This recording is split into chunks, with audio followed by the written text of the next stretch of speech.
ദേവു നേരെ ഓടിച്ചെന്ന് അവൾ നിന്നത് പാറുവിൻ്റെ അടുത്തായിരുന്നു. ആ ചേച്ചി, നമ്മൾ തമ്മിൽ പരിചയപ്പെട്ടില്ലല്ലോ. ഞാൻ ദേവപ്രിയ, ദേവു എന്ന് വിളിക്കൂട്ടോ. അവൾ ഒരു ചിരിയോടെ പറഞ്ഞു നിർത്തി. പാറുവും ചിരിച്ചുകൊണ്ട് അവളുടെ കവിളിൽ തലോടി. പിന്നെ ഞാൻ ഇവിടുത്തെ സുഭദ്രാമ്മയുടെ അനിയൻ്റെ മോള് കൂടിയാണ് കേട്ടോ. പറഞ്ഞു വന്ന ഇവരുടെയൊക്കെ മുറപ്പെണ്ണ്. ഒരു കള്ളച്ചിരിയോട് അവൾ അത് പറഞ്ഞതും പാറു അവളെ ഒന്ന് നോക്കി. അതായത് ചേച്ചി, നമ്മുടെ അച്ചൂട്ടിനെ നോമങ്ങോട്ട് സെറ്റാക്കിന്ന് അവൾ പൊട്ടിച്ചിരിച്ചുകൊണ്ട് പറഞ്ഞതും പാറുവും ചിരിച്ചുപോയി. ചിരിച്ചുകൊണ്ട് തിരിഞ്ഞവൾ പുറകിൽ വന്ന് സിദ്ധുവിൻ്റെ നെഞ്ചിലേക്ക് അമർന്നു. ഒരു നിമിഷം അവൾ അനങ്ങാതെ നിന്നു. അവനും അതേ അവസ്ഥ. അവളുടെ ശ്വാസം തുറന്നിട്ട് അവൻ്റെ ഷർട്ടിനുള്ളിലൂടെ നെഞ്ചിലേക്ക് പതിച്ചപ്പോൾ ശരീരം മുഴുവൻ ഒരു കുളിർമ പോലെ തോന്നി. ഹലോ, ഞാൻ നിൽക്കണോ പോണോ? പെട്ടെന്ന് ദേവുവിൻ്റെ ശബ്ദം കേട്ടതും അവൾ പിടഞ്ഞു മാറി നിന്നു. അവനെ നോക്കാനാവാതെ അവൾ തല താഴ്ത്തി. എന്തടി നിന്ന് കിണിക്കുന്നേ? ദേഷ്യത്തോടെയുള്ള അവൻ്റെ ചോദ്യത്തിന് ദേവു രണ്ടടി പിന്നോട്ട് വെച്ചു. ഓ, നമ്മളില്ലേ കട്ടും പാകാൻ, അവൾ വിളിച്ചുകൊണ്ട് ഓടി. അവളുടെ പോക്ക് കണ്ട് ചെറുതായി ചിരി വന്നുവെങ്കിലും അത് മറച്ചുകൊണ്ട് അവൻ പാറുവിൻ്റെ അടുത്തേക്ക് വന്നു. അവൻ വന്നതറിഞ്ഞതെങ്കിലും തല ഉയർത്തിയില്ല. സാരിയിൽ മുറുക്കെ പിടിച്ചുകൊണ്ട് കണ്ണുകൾ താഴ്ത്തി. എല്ലാ പെണ്ണുങ്ങളും ഒരുപോലെയാ, ആണിൻ്റെ ചൂടറിയാൻ വേണ്ടി മാത്രം അവനെ സ്നേഹിക്കുന്നവൾ. ഒന്ന് പുച്ഛിച്ചുകൊണ്ട് അവൻ അത് പറഞ്ഞതും അവൾ നിറകണ്ണുകളോട് അവനെ നോക്കി. എന്തുകൊണ്ടോ അവളുടെ നോട്ടം അവൻ്റെ ഹൃദയത്തിൽ പതിഞ്ഞു. അവൻ പെട്ടെന്ന് മുഖം വെട്ടിച്ചുകൊണ്ട് തിരിഞ്ഞു നടന്നു. അവൻ പോകുന്നത് നോക്കി നിന്ന് അവളുടെ നിറഞ്ഞ കണ്ണുകൾ തുളുമ്പിയിരുന്നു. അപ്പോൾ ഞാനും, എന്നെയും അങ്ങനെയാണോ അദ്ദേഹം കണ്ടത്? അവൻ പോകുന്നത് നോക്കി ദയനീയമായി നിന്നു. സൂര്യകിരണം മുഖത്തേക്ക് പതിച്ചപ്പോൾ അവൻ കണ്ണുകൾ മെല്ലെ ചിമ്മി തുറന്നു. മുന്നിലുള്ള കാഴ്ച കണ്ടവൻ തറഞ്ഞു നിന്നു. കുളിച്ചീറനോട് സാരി ചുറ്റുന്ന പാറു. ഒരു റെഡ് കളർ സാരിയായിരുന്നു അവളുടെ വേഷം. വിടർന്ന കണ്ണുകളിൽ കൺമഷിയിട്ടില്ലെങ്കിലും കൺപീലികൾ അതിൻ്റെ മാറ്റുകൂട്ടുന്നു. റോസ് ഇതളുകൾ പോലെ ഒതുങ്ങിയ ചുണ്ടുകൾ. സാരി ഞൊറിഞ്ഞെടുത്തുകൊണ്ട് അവൾ നനഞ്ഞ മുടി മുന്നോട്ടിട്ട് കോതുകാണ്. മുടി മാറിയപ്പോൾ തൻ്റെ മുന്നിൽ ദൃശ്യമായ അവളുടെ പിൻകഴുത്ത് അവൻ അറിയാതെ നോക്കി നിന്നുപോയി. അവളുടെ കഴുത്തിലും മുഖത്തും പറ്റിച്ചേർന്ന് വെട്ടിത്തിളങ്ങുന്ന വെള്ളത്തുള്ളികളിൽ ചുണ്ട് ചേർക്കാൻ അവൻ അറിയാതെ കൊതിച്ചുപോയി. അവൻ മെല്ലെ കട്ടിൽ നിന്നും എഴുന്നേറ്റു. അവളുടെ അടുത്തേക്ക് നടന്നു. പിൻകഴുത്തിൽ അവൻ്റെ ശ്വാസം പതിഞ്ഞതും അവൾ ഞെട്ടിത്തരിച്ചു. ഒരു നിമിഷം എന്ത് ചെയ്യണമെന്നറിയാതെ അവൾ കണ്ണുകൾ ഇറുക്കി അടച്ചു. അവൻ്റെ കൈകൾ അവളുടെ സാരിയുടെ വിടവിലൂടെ വയറിലേക്ക് അമർന്നു. തൻ്റെ ശരീരത്തിലേക്കൊരു മിന്നലേറ്റതുപോലെ അവളൊന്ന് പിടഞ്ഞുപോയി. അവളെ തിരിച്ചു നിർത്തിക്കൊണ്ട് അവളുടെ മുഖമാകെ അവൻ്റെ കണ്ണുകൾ ഓടി നടന്നു. പെട്ടെന്നാണ് താൻ എന്താണ് ചെയ്യുന്നത് എന്നുള്ള ബോധം അവന് വന്നത്.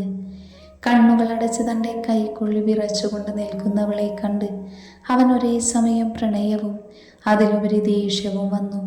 പ്രണയത്തെ ഉള്ളിൽ ഒതുക്കിക്കൊണ്ടവൻ ദേഷ്യത്തോടെ അവളെ നോക്കി.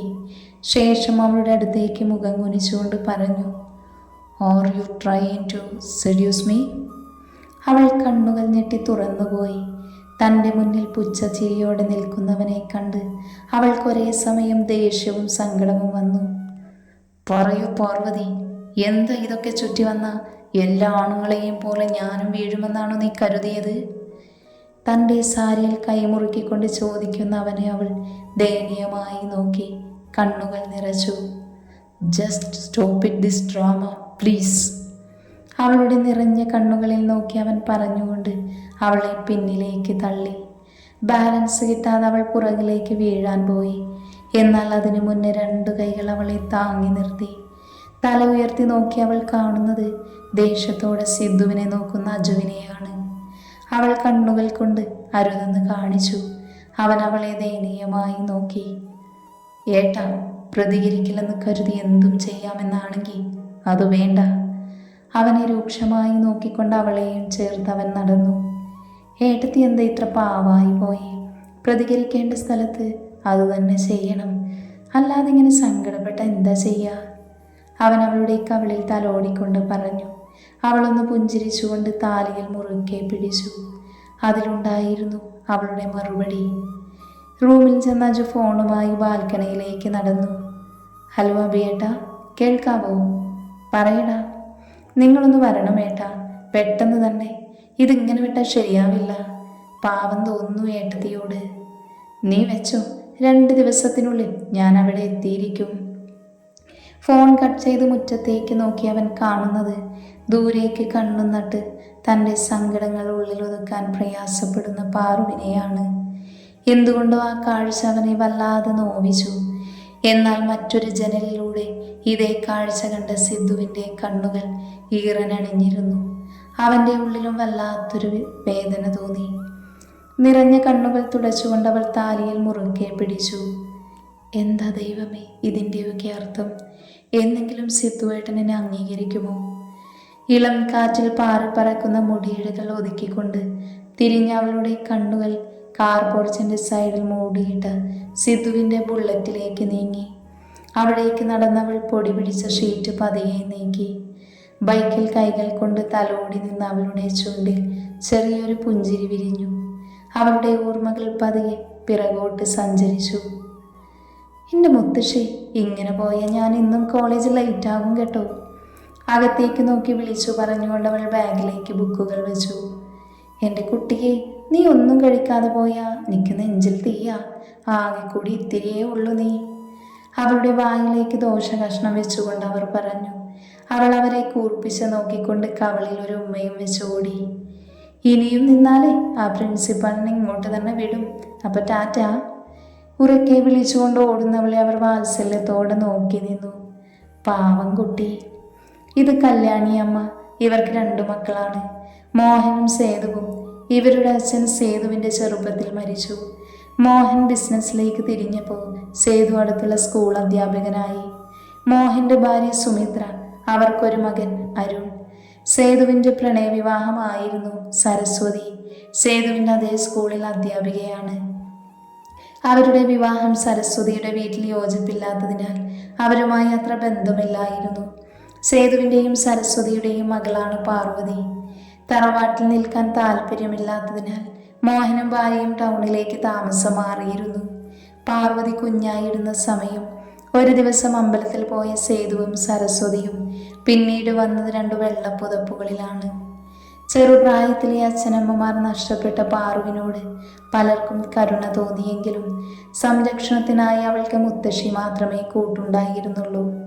മോഹൻ അവരെ നോക്കണമെന്നുണ്ടെങ്കിലും ഭാവിയിൽ പാറുവിൻ്റെ ചിലവ് തങ്ങളുടെ തലയിലാകുമെന്ന ഭയത്തിൽ സുമിത്ര അതിന് പിന്തള്ളി.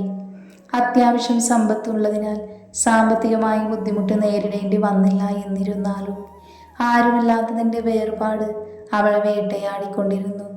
പഠിക്കാൻ മിടുക്കിയായ അവളെ അവർ നന്നായി പഠിപ്പിച്ചു. ഇന്നിപ്പോൾ കെട്ടിക്കാൻ പ്രായമായ എൻ്റെ കുട്ടിക്ക്, ഒരു നെടുവീർപ്പയോടെ പറഞ്ഞുകൊണ്ട് ആ വൃദ്ധ അകത്തേക്ക് നടന്നു. ഡി, എവിടെ പോയി കിടക്കുമായിരുന്നു? ഞാൻ എത്ര നേരമായി നിൽക്കുന്നു എന്നറിയുമോ നിനക്ക്? കോളേജ് ഗേറ്റിന് മുന്നിൽ നിന്നുകൊണ്ട് ആവണി പാറുവിനോടായി ഒച്ചയിട്ടു. ഒന്ന് പതിയെ പറയട ഉണ്ടച്ചി. അവളുടെ തുടുത്ത കവിളിൽ കുത്തിക്കൊണ്ട് പാറു മറുപടി പറഞ്ഞു. ഇന്ന് ഏതായാലും ബെല്ലിന് മുന്നേ എത്തിയല്ലോ, സന്തോഷം. കൈകൾ കൂപ്പിയുള്ള അവളുടെ സംസാരത്തിൽ ഒന്ന് പുച്ഛിച്ചുകൊണ്ട് പാറു തിരിഞ്ഞു നടന്നു. അപ്പോഴാണ് തൻ്റെ പ്രിയപ്പെട്ടവൻ്റെ ബുള്ളറ്റിൻ്റെ ശബ്ദം അവളുടെ കാതുകളിൽ പതിഞ്ഞത്. തിളങ്ങുന്ന കണ്ണുകളോടെ അവൾ തിരിഞ്ഞു നോക്കി.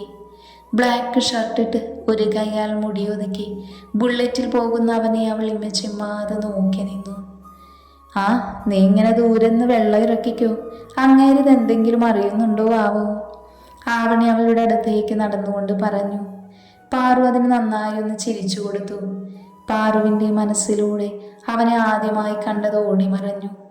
കോളേജ് ഫസ്റ്റ് ഡേ റാഗിങ്ങിൽ പെട്ട് നിൽക്കുമ്പോഴാണ് ഒരു രക്ഷകനെ പോലെ അവൻ വന്നത്. മുന്നിലിരിക്കുന്ന ഗ്യാങ്ങിനെ ഒന്ന് രൂക്ഷമായി നോക്കി കൈകൊണ്ട് തങ്ങളോട് പോവാൻ പറയുമ്പോഴും അറിയാതെ പോലും അവൻ്റെ കണ്ണുകൾ തന്നിൽ പതിഞ്ഞില്ല. പക്ഷെ ഒറ്റ നോട്ടത്തിൽ അവൻ മനസ്സിൽ പതിഞ്ഞു പോയത് തനിക്കും ഒരു അത്ഭുതമായി തോന്നുന്നു. അവൻ്റെ ബ്രൗൺ ഷെയ്ഡ് കണ്ണുകളും കുറ്റിത്താടിയും നീളൻ മുടിയും ഉറച്ച ശരീരവും ചിരിക്കുമ്പോൾ കവിളിൽ വിരിയുന്ന നുണക്കുഴിയുമെല്ലാം തൻ്റെ മനസ്സിൽ അടിവരയിട്ട് പതിഞ്ഞിരുന്നു. അന്നു മുതൽ അവനറിയാതെ അവനെ നോക്കി നിന്നിരുന്നു തൻ്റെ കണ്ണുകൾ. അടുത്തുനിന്ന് പ്രണയിക്കുന്നതിലും ഇരട്ടി അവൾ അകലെ നിന്ന് പ്രണയിച്ചിരുന്നു. ഇടിവളയിട്ട് അവൻ്റെ കൈകളിൽ കൈകോർക്കാൻ വല്ലാതെ കൊതിച്ചിരുന്നു. എന്നും കേൾക്കുന്ന ആ ബുള്ളറ്റിൻ്റെ പുറകിൽ അവനോട് ചേർന്ന് പോകാൻ അവൾ ഒരുപാട് മോഹിച്ചിരുന്നു. ഡി മോളെ, പ്രാണനാഥനെ സ്മരിച്ചു കഴിഞ്ഞെങ്കിൽ നമ്മൾക്കും ക്ലാസ്സിൽ പോകാമായിരുന്നു. അല്ലെങ്കിൽ ആ പൂതന ഗെറ്റൗട്ടടിക്കും, കേട്ടല്ലോ. ആവണിയുടെ സംസാരത്തിൽ ചിരി വന്നെങ്കിലും അത് മറച്ചുകൊണ്ട് അവളെ നോക്കി കൊഞ്ഞനം കുത്തി അവർ രണ്ടുപേരും ക്ലാസ്സിലേക്ക് നടന്നു. കോളേജിന്റെ ചെയർമാൻ ആയതുകൊണ്ട് തന്നെ സിദ്ധുവിൻ്റെ സാമീപ്യം എല്ലായിടത്തും ഉണ്ടായിരുന്നു. അതിനാൽ പാറുവിന് ഏത് സമയവും അവനെ കണ്ടുകൊണ്ടിരിക്കാൻ കഴിയുമായിരുന്നു. ദിവസങ്ങൾ കഴിയും തോറും പാറുവിൻ്റെ മനസ്സിൽ സിദ്ധു നിറഞ്ഞു നിന്നു. എന്നാൽ അവൻ്റെ കൂടെ ചില സമയങ്ങളിൽ ഒരു പെൺകുട്ടിയെ കാണുന്നത് എന്തുകൊണ്ടോ അവൾക്ക് നീരസമായി തോന്നി. സിദ്ധു അധികം പെൺകുട്ടികളോടടുത്ത് ഇടപഴകുന്നത് കാണാറില്ല. എന്നാൽ പിന്നീടുള്ള ദിവസങ്ങളിലെല്ലാം അവരെ ഒരുമിച്ച് കാണുന്നത് പതിവായി. അന്വേഷിച്ചപ്പോൾ മനസ്സിലായി അവരുടെ കൂടെ പഠിക്കുന്ന കുട്ടിയാണെന്നും അവർ തമ്മിൽ ഇഷ്ടത്തിലാണെന്നും. നെഞ്ചിലൂടെ ഒരു മിന്നൽ പിടഞ്ഞു പോകുന്നത് പോലെ അവൾക്ക് തോന്നി. ഉൾക്കൊള്ളാൻ സാധിക്കുന്നില്ല. ആവണി അവളെ തിരുത്താൻ ശ്രമിച്ചു. എന്നാൽ മനസ്സിൽ തൻ്റെ പാതിയായി പതിഞ്ഞ മുഖം മറക്കാൻ അവൾക്ക് പ്രയാസമായിരുന്നു. ദിവസങ്ങൾ കഴിഞ്ഞു. അവർ ഫൈനൽ ഇയർ ബാച്ച് ആയതിനാൽ കോളേജിൽ വരാറില്ലായിരുന്നു. എന്തുകൊണ്ടോ പാറുവിന് അത് നന്നായി തോന്നി. കാരണം അവനെ കാണുമ്പോഴൊക്കെ വിട്ടുകൊടുക്കാൻ തോന്നാതെ തന്നിലേക്ക് വലിച്ചടുപ്പിക്കാൻ തോന്നിപ്പോകും. അവരുടെ എക്സാം കഴിഞ്ഞെന്നും കോളേജ് അവസാനിച്ചെന്നും അറിഞ്ഞു. അവസാനമായി അവനെ കാണാനായി അവൾ അവൻ്റെ ബുള്ളറ്റ് നിർത്തിയിട്ട പോർച്ചിലേക്ക് ചെന്നു. വിറയ്ക്കുന്ന കൈകളാൽ അവൾ അതിൽ നിന്ന് തലോടി. ആഗ്രഹിച്ചിരുന്നു ഒരുപാട്, പക്ഷെ അർഹതയില്ല. ഒന്നും ഇതുവരെ നേടിയെടുത്ത് ശീലമില്ല. എല്ലാം തന്നിൽ നിന്ന് അകന്നു പോയിട്ടേ ഉള്ളൂ ഇന്ന് വരെ. അതിൽ നിന്നെയും കൂടി ഞാൻ ചേർക്കുന്നു. ഇഷ്ടപ്പെട്ടിരുന്നു ഞാൻ ഒരുപാട്. പിറകിൽ കാലനക്കം കേട്ടതും അവൾ തിരിഞ്ഞു നോക്കാതെ നടന്നകന്നു. ഒരിക്കൽ കൂടി അവനെ കാണാൻ ശേഷിയില്ലാതെ. പിന്നീട് പഠിത്തത്തിൽ മാത്രം ശ്രദ്ധിച്ചു. മനഃപൂർവ്വം അവനെ മറന്നു. എന്നാലും ഹൃദയത്തിൻ്റെ കോണിൽ അവനെന്നും ഒരു നോവായി നിന്നു. കാലം കടന്നുപോയി. ഒരു ദിവസം അപ്രതീക്ഷിതമായി കോളേജിൽ വെച്ച് സിദ്ധുവിനെ കണ്ട് അവൾ തറഞ്ഞു നിന്നു.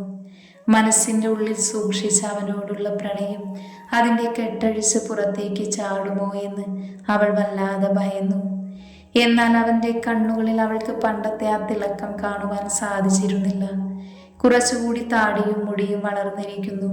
മുഖത്ത് പണ്ടത്തെ ആ പ്രസരിപ്പ് നഷ്ടപ്പെട്ടിരിക്കുന്നു. ആകെ കൂടി ഒരു വിഷാദഭാവം. എന്തുകൊണ്ടോ അവളുടെ മനസ്സ് വല്ലാതെ വിങ്ങി. ഇതെല്ലാം കണ്ടു നിന്ന് ആവണി അവളെ പിടിച്ചു വലിച്ച് കൊണ്ടുപോയി. എന്താ പാറു, നീ ഇങ്ങനെ സങ്കടപ്പെടുന്നതും കണ്ടു നിൽക്കാൻ പറ്റുന്നില്ല മോളെ. അവളെ ചേർത്ത് പിടിച്ചുകൊണ്ട് ആവണി പറഞ്ഞു. സഹിക്കുന്നില്ലടി, മറക്കാൻ ശ്രമിക്കുന്നു, എന്നാൽ എനിക്ക് പറ്റുന്നില്ല. എത്ര മറക്കാൻ ശ്രമിക്കുന്നു അത്രയും ഇരട്ടി ആ മുഖം മനസ്സിലേക്ക് ഇടിച്ചു കയറുന്നു. എനിക്ക് മതിടി, നീ വന്നേ. കണ്ണുകൾ തുടച്ചുകൊണ്ട് ആവണി പാറുവിനെയും കൊണ്ട് അവിടെ നിന്നും നടന്നകന്നു.